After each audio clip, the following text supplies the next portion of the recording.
E aí galera, beleza? Bom, essa aqui é uma edição do Hangout que a gente fez com o professor Sapoia, dia 20 de dezembro.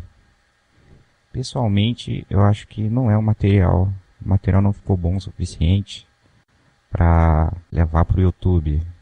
Eu, de qualquer forma, eu vou passar esse material pro professor e ele vai julgar se vale a pena fazer alguma coisa com ele ou se a gente aprende com esse material fazer uma coisa melhor da próxima vez. Né?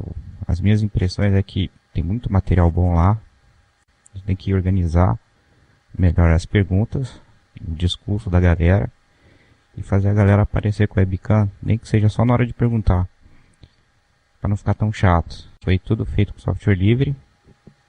Chupa, Sony Vega. Atenção, garotas, o professor vai aparecer falando sobre economia peladão.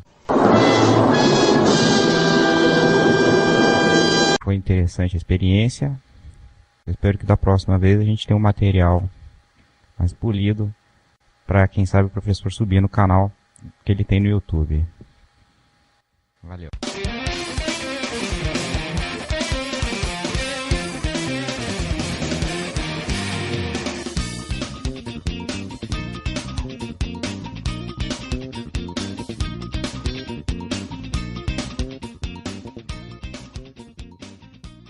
Pode falar.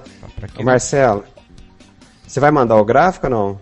A minha dúvida é o seguinte: a Irlanda, pelo gráfico aí do Krugman, que ele tirou, não falou, tirou, mas deve ter tirado de algum lugar confiável. A Irlanda recuperou a condição da balança de pagamentos anterior à crise e está até melhor. Porém, o crescimento dela ainda não mudou de direção, ela continua ainda pagando juros muito altos pela dívida. Tá, e daí? Não era para ter mudado a situação da Irlanda por resolução do problema da balança de pagamentos? Não tem nada a ver, muito pelo contrário. Você faz recessão e a recessão melhora a balança de pagamentos. Por quê? Quando você faz recessão, você cria crise no país. Você cria crise, você diminui o consumo. Você diminui o consumo, você diminui a importação. Então, você fazer recessão é uma maneira de você melhorar a balança de pagamentos. Não é que você melhorou a balança de pagamentos, a economia vai crescer, não. É o contrário. Você faz recessão para melhorar a balança de pagamentos. Então, foi isso que o Delfim Neto fez no início da década de 80. Ele fez uma puta recessão para poder melhorar na balança de pagamentos. Você impede a pessoa de consumir. Aí melhora. Aí, se você não compra nada, só exporta, não compra nada. É simples, tá? Mas tudo tem um preço. Então, essa crise que eles estão fazendo lá na Europa, você contém os gastos públicos. O que acontece? Você contém o gasto público da recessão. Da recessão, as pessoas param de comprar, para de importar, melhora a balança de pagamento. Né? Eles não falam que o problema está na balança de pagamento, mas o remédio, eles falam que o problema é gasto público, mas a contenção do gasto público vai acabar batendo na balança de pagamentos. Isso aí o Delfim Neto fez um artigo explicando como que ele fez duas coisas que você resolve a balança de pagamento. É desvalorização da moeda, no problema no câmbio, e no controle da economia. São duas armas. A Europa está sem uma das duas armas, né, porque ela está amarrada no câmbio. Então ela tem que fazer uma recessão muito mais severa para obter o mesmo resultado que o Brasil obteve na década perdida. Ou seja, eles estão pior do que nós, porque nós pelo menos tínhamos um câmbio, né? Eles não têm. Mas a situação lá está muito complicada, porque para resolver um problema... Porque a Irlanda resolveu lá o problema a gente não olha um dado só, você olha as contas correntes, resolveu, mas e a dívida externa deles, que é de 1.200% do PIB? Eles nem começaram a pagar a dívida externa, vai estourar ainda. Mas manda outra aí, Marcelo. Não, era usando esses dois gráficos mesmo. Sobre a Irlanda, a questão da balança de pagamentos na Europa. Eu não olho um dado só de um país. Né? A minha teoria é o seguinte: uma andorinha não faz verão. Então você olha PIB, olha balanço de pagamento, olha a dívida total, eu puxo lá na OMC, importação e exportação desde 1948, projeto até 2016 pela FMI. Você pega as exportações e importações e vê de que se compõem as exportações, o que o país exporta. Por exemplo, o Brasil, no início da década de 80, ele era altamente importador de petróleo. Foi essa dependência do petróleo que arrebentou com a gente. Se você importa coisa supérflua, por exemplo, carro da Honda, você para de comprar o carro da Honda, mas se você importa petróleo, aí você não tem como deixar de importar. Então, são vários componentes na análise, você não analisa só por um dado, não. Se você analisa só por um dado, você pode cometer erro. E professor, antes do professor chegar, a gente estava comentando essa coisa, porque os economistas olham só para exportação. Eu estou falando, porque balança comercial, etc, blá blá blá. Agora, se fosse por isso, né, os países do Oriente Médio, especialmente os países árabes, estavam num paraíso social, né? Porque exportam aquilo que o mundo inteiro precisa. Para sempre. E nem por isso... Eles não estão mas é que eles são roubados, né? Não, mas eles têm um tesouro lá e todo mundo quer roubar eles. Então eles estão atacados de todos os lados.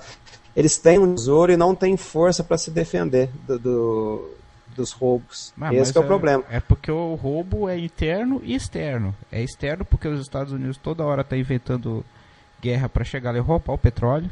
Sempre foi isso.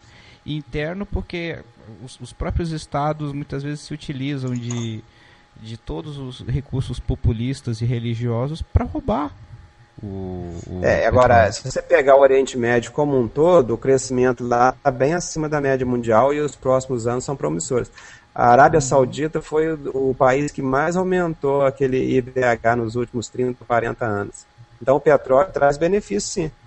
Agora, só se você fizer guerra igual no Iraque lá, igual estão ameaçando no Irã, igual fizeram com a Líbia, arrebenta com o país, né? Mas se você deixar, por exemplo, a Arábia Saudita fez um acordo com os Estados Unidos logo depois da Segunda Guerra Mundial, e esse acordo está valendo.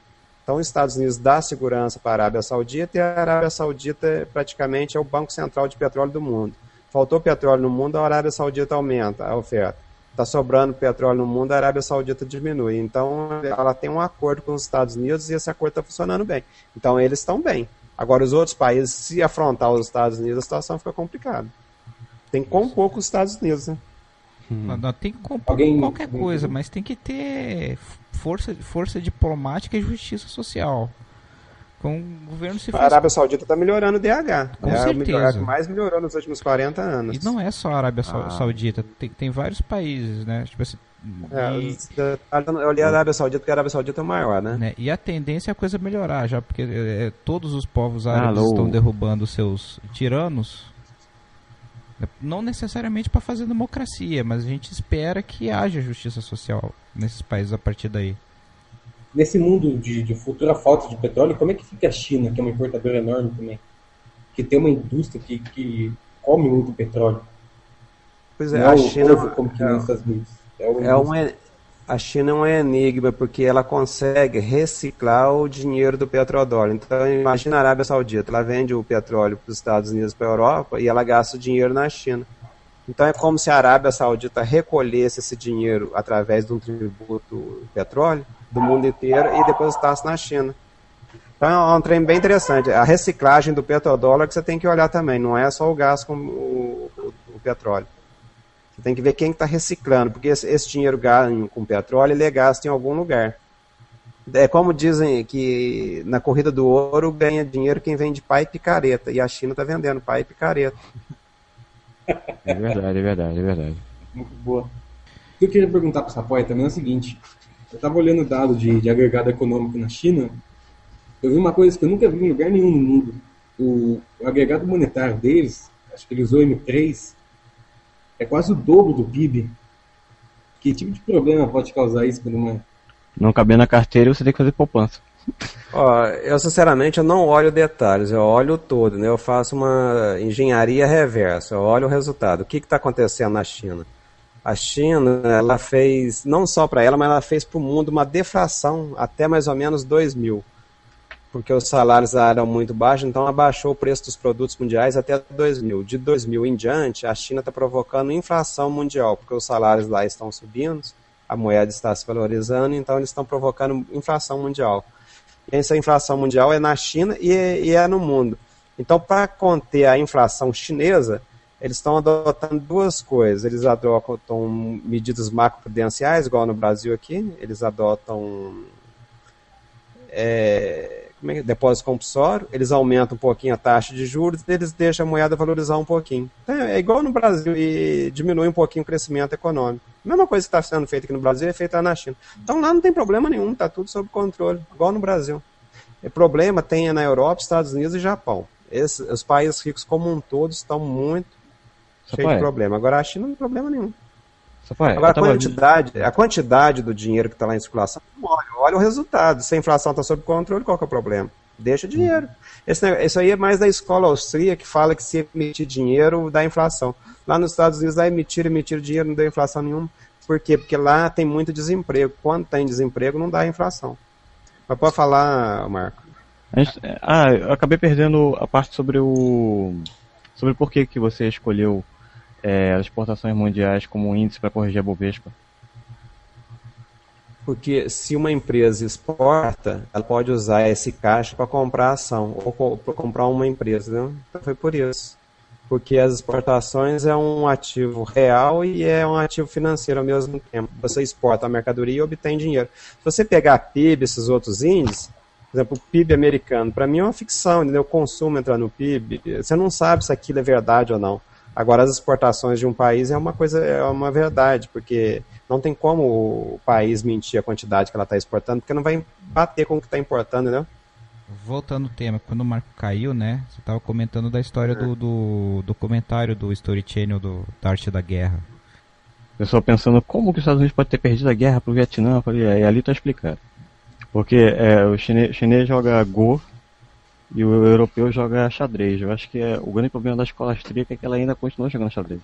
O que fala o vídeo sobre esse pedaço? Se você pegar o livro do Henry Kissinger sobre a China, também tem isso. O Henry Kissinger sobre a China, o Arte da Guerra e esse vídeo, mais ou menos na mesma linha. E é essa mais ou menos que a gente vê a China agindo, entendeu?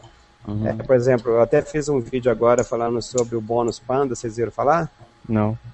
As empresas brasileiras já estão emitindo dívida em moeda chinesa, chama bônus Panda. Diz que o ano que vem está previsto 30 bilhões de dólares.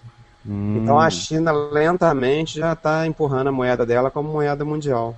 Pai, tá falando que a diferença do ocidental, ele jogando xadrez, é que ele começa com muito para terminar com pouco, né? Ele é o jogo da destruição, né? No Go, é exatamente o contrário. Você começa com poucas peças, você vai tomando espaço. O objetivo do jogo é você tomar o máximo de espaço possível com o mínimo de peças. E é o que o chinês faz. Quando o mercado diz para ele, eu quero mais, ele diz, então toma mais. O ocidental, ele diz, não, então eu vou aumentar o preço. Eu sei que a China tem uma estratégia de longo prazo. Ela está vendendo barato e muito. Na minha opinião, é para quebrar o concorrente. Então ela não está... Eles estão com espaço. É isso mesmo. Acho que ela não está preocupada se vai perder ou não aquela reserva de 3 trilhões de dólares. Isso aí para eles, para mim, é café xicrim. O importante para eles é praticamente destruir o concorrente, que aí eles ficam sozinhos. Eles vão abocanhar. E a outra coisa interessante é como que os Estados Unidos vai punir a China, se as empresas americanas estão lá na China e se a China está comprando título americano. Então a China praticamente entrou, entendeu? Ela fez uma simbiose com os Estados Unidos, que os Estados Unidos não conseguem deter ela. Se os Estados Unidos quiser punir a China, ele é que vai sair punido. Mas a China também precisa muito dos Estados Unidos, né? É de onde vem dinheiro, onde compra, né? Acaba sendo uma relação de simbiose. Eu acho que é um império sino-americano. É um acordo que eles têm, um acordo negociado, né? Eu sei que funciona. Os Estados Unidos funcionam como a polícia do mundo e a China paga por isso, comprando título americano. Não só isso, né? Os Estados Unidos gastam e o chinês produz. Não, mas né, é fazer papel de idiota. Você vai ficar sustentando vagabundo, mas o problema é que os Estados Unidos faz a segurança do mundo e permite que os produtos chineses entrem em todos os lugares do mundo. Eu acho que é aí que está a jogada. É esse que é o benefício. Porque você simplesmente sustentar vagabundo não tem lógica. Pai, como é que vai ser quando a Índia entrar nisso, hein? Forte. A Índia, no meu entender, não vai entrar forte. Por quê? Porque a Índia está longe do Japão. É uma questão geográfica. Você pega Japão, Coreia, Taiwan, Hong Kong, está tudo ali perto do Japão. Entendeu? O crescimento, o crescimento não sai do nada. Por isso que eu consigo prever as coisas, porque as crises e os crescimentos não saem do nada. É uma expansão geográfica, cultural, entendeu? de organização. Então, no meu entender, a Índia, inclusive o cara que fez o paper 99, esse dia deu uma entrevista falando que a Índia está decepcionando ele. E está decepcionando, no meu entender, porque ela está longe do Japão.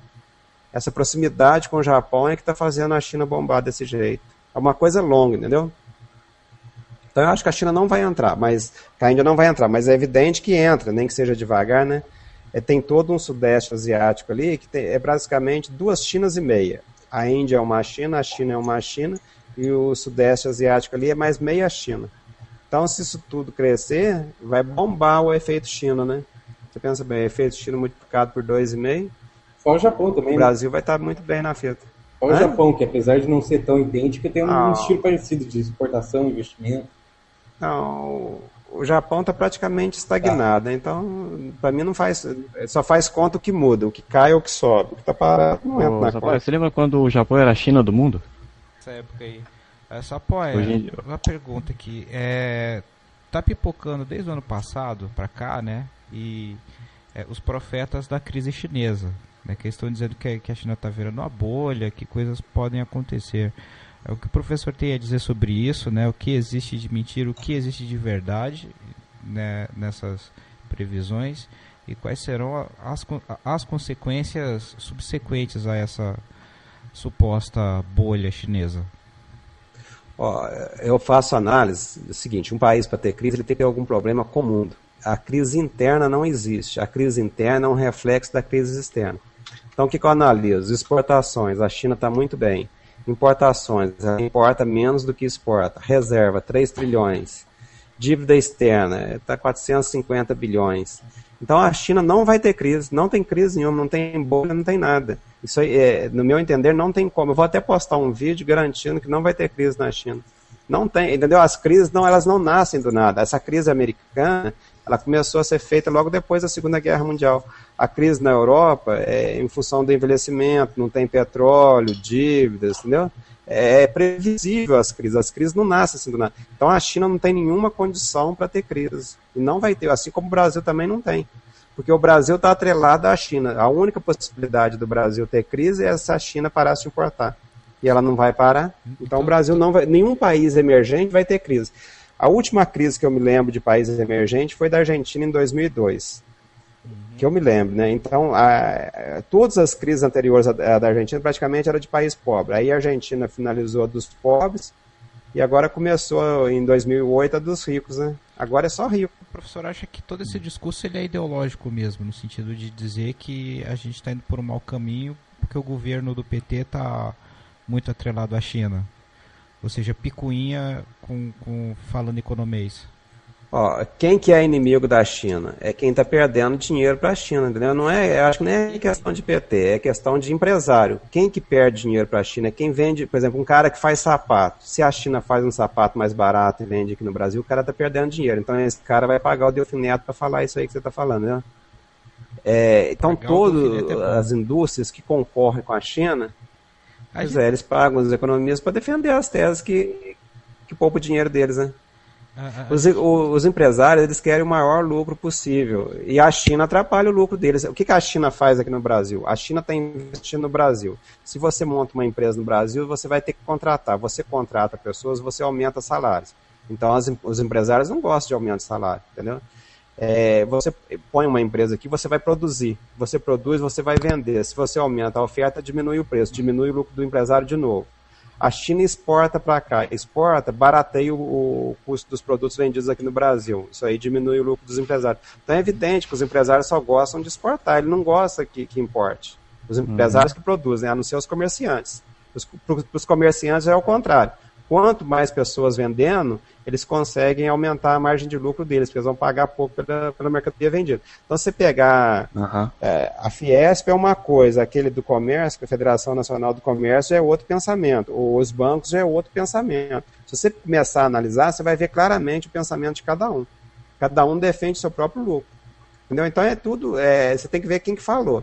Quem falou e quem está pagando esse cara. Aí você entende o que está acontecendo.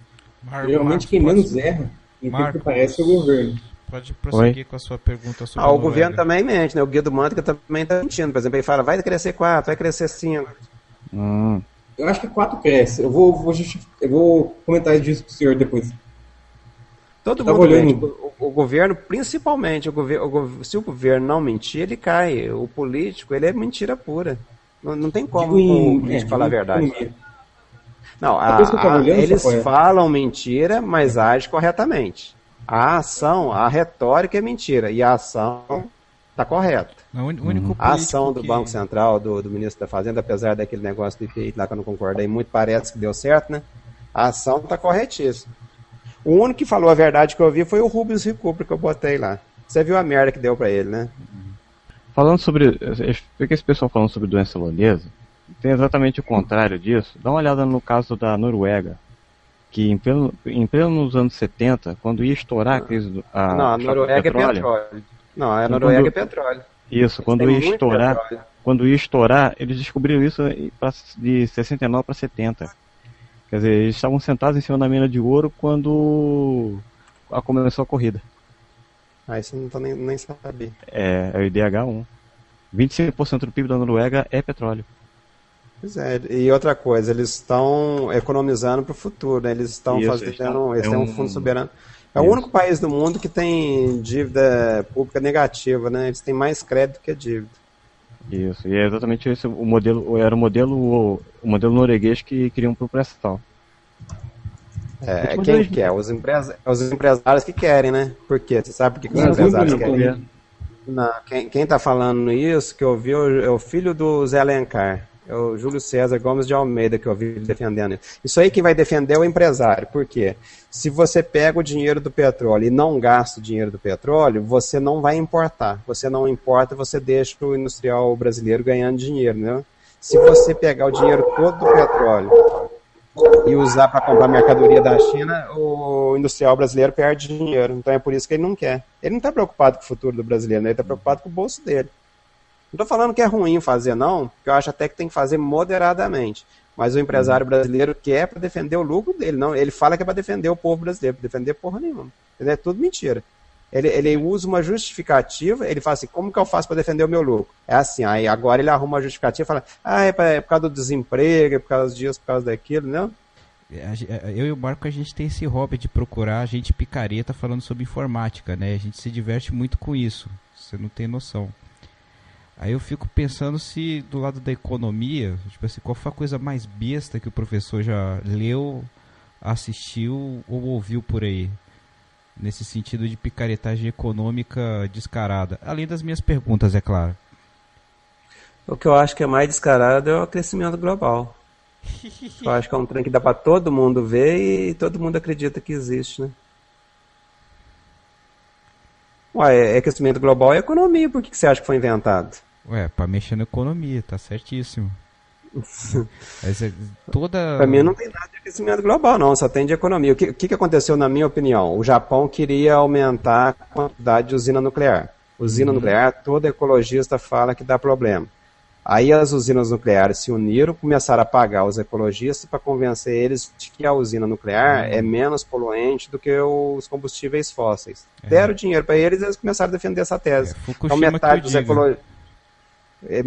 dos ecologistas começaram a defender as usinas nucleares e conseguiram implantar lá um monte de usina nuclear. E o mundo inteiro estava indo nesse caminho. Para mim, existem várias vantagens do aquecimento global para quem não tem petróleo. Mas o principal, para mim, era colocar a usina nuclear. Mas vamos lá, tem mais. Por exemplo, o petróleo, o tributo do petróleo fica na Arábia Saudita. É cobrado tributo onde se produz. Eu já falei até disso sobre o ICMS. O ideal é cobrar o ICMS onde consome. Só que os países produtores de petróleo se uniram, fizeram a OPEP justamente para cobrar o tributo onde se produz. Então eles estão roubando o mundo no petróleo, entendeu? Então o aquecimento global seria para poder colocar o tributo onde se consome. Se você tributar o consumo, você diminui a possibilidade de tributo na produção. Então para mim era para transferir a tributação de onde se produz para onde se consome. Porque você fala, não, o petróleo polui, aí você tem uma justificativa para tributar. Eu achei que era por causa disso. Eu acredito que seja uma soma de fatores, entendeu? Mas o fato é o seguinte, a tese do aquecimento global, ela favorece o Japão, que não tem um pingo do petróleo, favorece a Europa, E ela vai contra os interesses do Oriente Médio, do Brasil. Do Brasil até que não muito, se considerar que o etanol é a favor do aquecimento global, né? Mas pré-sal, se você for analisar pelo aquecimento global, é uma tragédia, não poderia tirar o pré-sal de lá. Tinha que falar, não, pô, nós vamos expressar, nós temos que deixar ele quietinho aí para não esquentar o mundo. Então por que não deixa? Todo mundo é a favor, entendeu? É a favor de acabar com o aquecimento global e vai lá tirar o pré-sal. Isso aí, entendeu? Ótimo. É tudo mentira, fica todo mundo sem borracha, né? Fica todo mundo sem... Eles inventaram até um negócio interessante, tal do crédito de carbono. Assim, não, a gente paga, a gente paga você, entendeu? A gente produz aqui e você não produz e a gente te paga, entendeu? Só que só que cobrar todo mundo quer cobrar, mas nem pagar ninguém quer pagar, né? Esse que é o problema. Não, quando o pessoal fala em petróleo, pensa só em energia e combustível fóssil, né? Mas e aí, a gente vai substituir a borracha por quê? Né? Látex, a produção de látex é tão ecológico, você precisa ver. Professor, eu tenho as minhas ressalvas em relação à questão da emissão de carbono, né? Mas eu acho que sim, existe uma histeria em relação a isso que muitas vezes não tem base científica. Né? Não, a emissão de carbono não tem problema nenhum. Nós já tivemos, quando eu estava na escola, terceiro ano primário, eu estudei a era carbonífera. Não sei se vocês estudaram.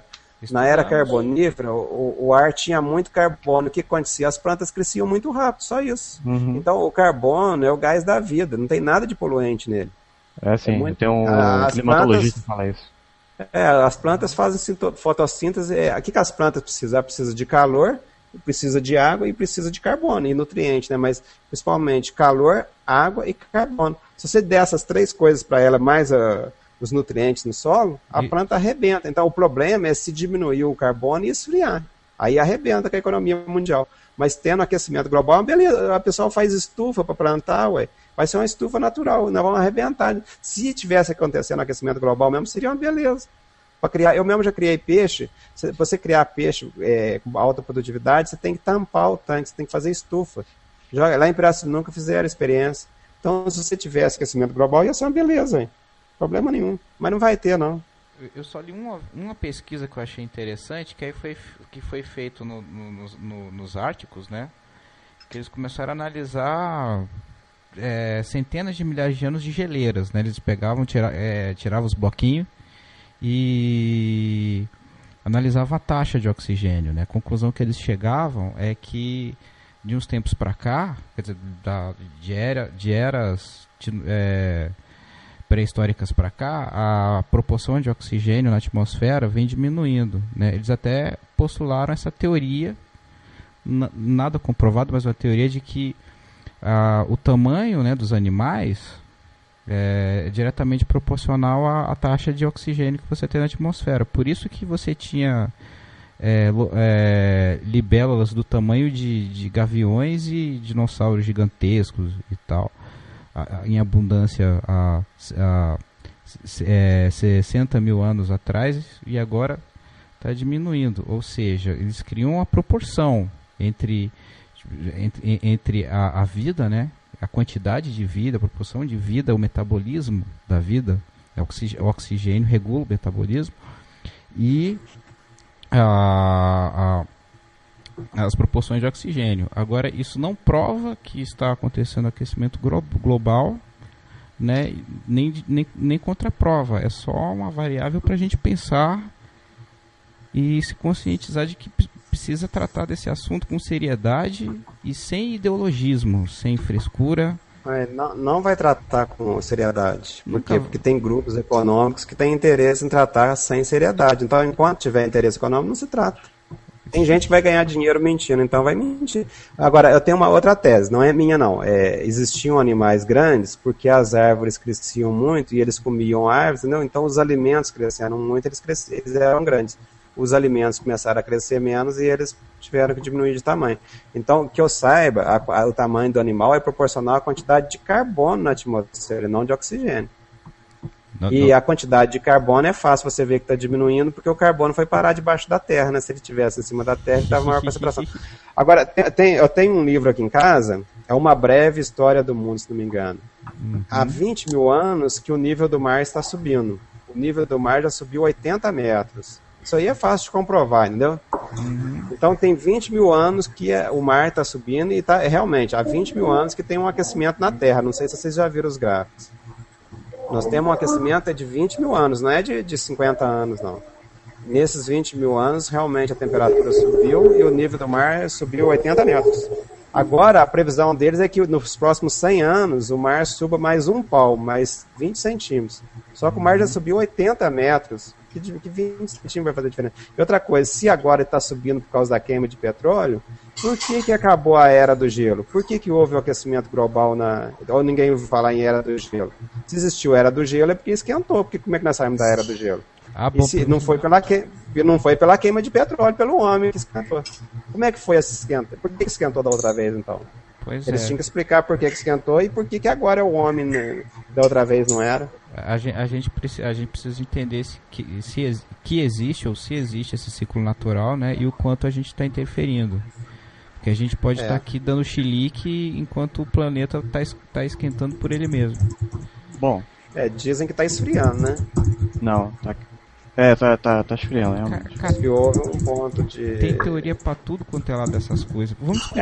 O cara, os últimos 10 anos que tá esfriando. Agora, se você pegar os últimos 20 mil anos, subiu. Mas já tá na hora, pelos gráficos, já tá na hora de começar a esfriar. Aí depois dizem que é econometria que não tem precisão, né? Tá bom. Mas o trem tem precisão, só que as pessoas, elas pegam um trecho que bate com a teoria delas, entendeu? Então elas escondem a parte ruim. Não é que o número minta, entendeu? Eles pegam só o trechinho que interessa para eles. E o que não é interessante, eles escondem. Agora, se você jogar aí na internet, você acha, gráfico de... Eu peguei os 400 mil anos, os últimos 400 mil anos. Você vê lá, os ciclos glaciais são de 100 em 100 mil anos. A cada 100 mil anos, a Terra esquenta. A cada 100 mil anos, a Terra esfria. Se você puxar aí os gráficos, você vê, ué. São eras glaciais, tem até filme sobre a era do gelo, essas coisas. Todo mundo sabe que a Terra esfria e a Terra esquenta. Ah, bom, pensei que era só um desenho animado. Não, tem mesmo. Esse negócio da era do gelo é verdade. Não, tenho um orgulho desse desenho. Inclusive, tem uma tese de que nós só vivemos essa civilização porque o mundo esquentou. Era frio, entendeu? Aí tinha pouca gente, o trem não ia para frente. Esquentou, deu a civilização. O mundo começou a esquentar tem 15 mil anos. 20 mil anos, 15 mil anos. Então a nossa civilização, se você pegar escrito, tem 10 mil anos. Então bate mais ou menos com essa tese. Se esquentar, o trem melhora. E se esfriar de novo? E se esfriar de novo, o que nós faz? Se esfriar aí é mais complicado, mas eu acho que aí você tem que tentar, por exemplo, você pode botar um espelho no espaço para direcionar mais luz solar para a Terra. Você pode aumentar a quantidade de incidência de luz solar, né? Você põe um jogo de espelho lá no espaço e manda mais luz para cá que esquenta. A humanidade, olha, se tiver internet tá bom. É até bom que aí o povo se junta nos iglu para fazer sacanagem. Vai ter aqui no Brasil é menos pior, né? Quem já tá no frio é que vai ficar mais frio ainda, que para nada para aguentar bem. Mas isso aí eu acho que não é difícil resolver, não. Se você botar um jogo de espelho no espaço, você manda mais luz para cá. Será que brasileiro consegue viver sem biquíni? Na praia? Mas entra na sauna, né? Entra na sauna. Dá um jeitinho. A gente vai ter tecnologia para sobreviver. Você pega uma piscina, você cobre ela com plástico, você faz o efeito estufa, dá para você nadar tranquilo. Valeu.